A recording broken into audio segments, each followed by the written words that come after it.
అన్వేషణ తెలుసుకోబోయే ముందు ఒక ప్రధానమైన వార్త విశాఖపట్నానికి సంబంధించి.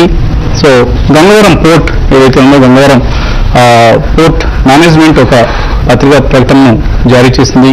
సో గంగవరం పోర్ట్లో ప్రస్తుతం సిఐటి ఆధ్వర్యంలో అక్కడ సిబ్బంది ప్రధానంగా లోకల్ సిబ్బంది నిర్వాసితులు ఎవరైతే ఉన్నారో వాళ్ళు ఉద్యమం ఆందోళన చేస్తున్నారు. ఈ ఆందోళనకు సంబంధించి మేనేజ్మెంట్ తన వాదనను కూడా మీడియాకు అందజేసింది. సో దీని ప్రకారం చూస్తే మనకు పోర్ట్ నిర్మాణం కోసం భూములు ఇచ్చిన వారికి కావచ్చు, అక్కడ ఇళ్లు కోల్పోయిన వారికి అందరినీ నిర్వాసితులు అంటూ ఉంటాం. సో ఈ నిర్వాసితులందరికీ కూడా శాశ్వత సిబ్బందిగా పర్మనెంట్ స్టాఫ్గా మేము నియామకాలు చేశాం. అలాగే ఆయా సిబ్బందికి సంబంధించి ఏవైతే స్టాట్యూటరీ ఆబ్లిగేషన్స్ ఉంటాయో అంటే జీతాలు కావచ్చు, ప్రావిడెంట్ ఫండ్, ఈఎస్ఐ, బోనస్ ఇటువంటి చెల్లింపులన్నీ చాలా టెన్షన్గా పక్కాగా చెల్లిస్తున్నట్లుగా పోర్ట్ యాజమాన్యం గంగవరం పోర్ట్ యాజమాన్యం చెప్తోంది.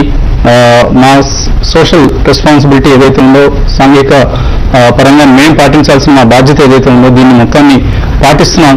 దెబ్బపాలెం గంగవరం విలేజెస్లో ఉన్న నిర్వాసితులందరికీ కూడా ఉద్యోగాలు ఇవ్వడం జరిగింది. ఇంకా ఇన్ఫ్యాక్ట్ కలెక్టర్ నుంచి మేము 300 ఉద్యోగాలు ఇస్తాం గంగవరం విలేజెస్ కన్నా అన్న వాదన చేసినప్పటికీ కలెక్టర్ నుంచి మాకు 230 మంది పేర్లు మాత్రమే వారందరికీ ఇచ్చాం.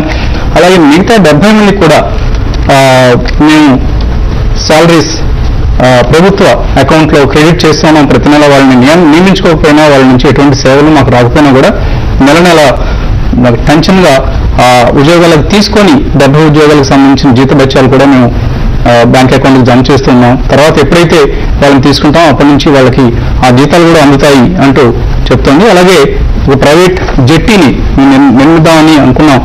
ఆ నిర్మాణానికి సంబంధించి మాకు ఒకవైపు వైజాగ్ పోర్ట్ ట్రస్ట్ నుంచి అలాగే మరోవైపు ఇటు మత్స్యకారుల నుంచి కూడా సహకారం అందకపోవడం వల్ల మేము ఏరాడు వద్ద మేము నిర్మించి తలపెట్టిన జెట్టీకి వైజాగ్ పోర్ట్ ట్రస్ట్ నుంచి అవరోధం ఎదురైంది. అలాగే భీమిలి వద్ద జెట్టీ నిర్మిస్తామంటేనేమో మత్స్యకారులు అడ్డుకుంటున్నారంటూ కూడా గంగవరం పోర్ట్ యాజమాన్యం చెప్తోంది. సో మొత్తం మీద దీని అంతటికి కూడా ప్రధాన బాధ్యత ట్రేడ్ యూనియన్ సిఐటియుదే అంటూ గంగవరం పోర్ట్ చెప్తోంది. సో గతంలో మనం చూసాం వైజాగ్లో ట్రేడ్ యూనియన్స్ వల్లనే ఎక్కువ భాగం ప్రభుత్వ రంగ సంస్థలు ఖాళీలా పడ్డాయి. ఇప్పుడు ప్రైవేట్ రంగంలో కూడా ట్రేడ్ యూనియన్స్ తమ ఆధిపత్యాన్ని ప్రదర్శించుకునే ప్రయత్నం చేస్తున్నాయి. దీనివల్ల పోర్ట్స్ కావచ్చు, అక్కడ ఉన్న లోకల్ ఇండస్ట్రీ కావచ్చు చాలా ఇబ్బందులు ఎదురవుతాయి.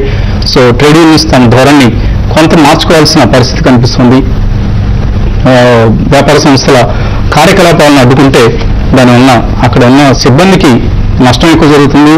వాళ్ళు అనుకుంటున్న లాభం కంటే కూడా నష్టం ఎక్కువ జరుగుతుంది. సో ట్రేడ్ యూనియన్స్ ఈ అంశాన్ని గమనించి ఇటు ఉద్యోగులకు అటు యాజమాన్యానికి మధ్య ఒక మధ్యవర్తిత్వ పాత్ర మాత్రమే బ్రిడ్జ్ లాగా ఉండాలి తప్ప ఆందోళనని ఉద్రేకాలను రెచ్చగొట్టే ధోరణి సరైనది కాదు. ట్రేడ్ యూనియన్స్ గమనిస్తాయని ఆశిద్దాం. మనకు మార్కెట్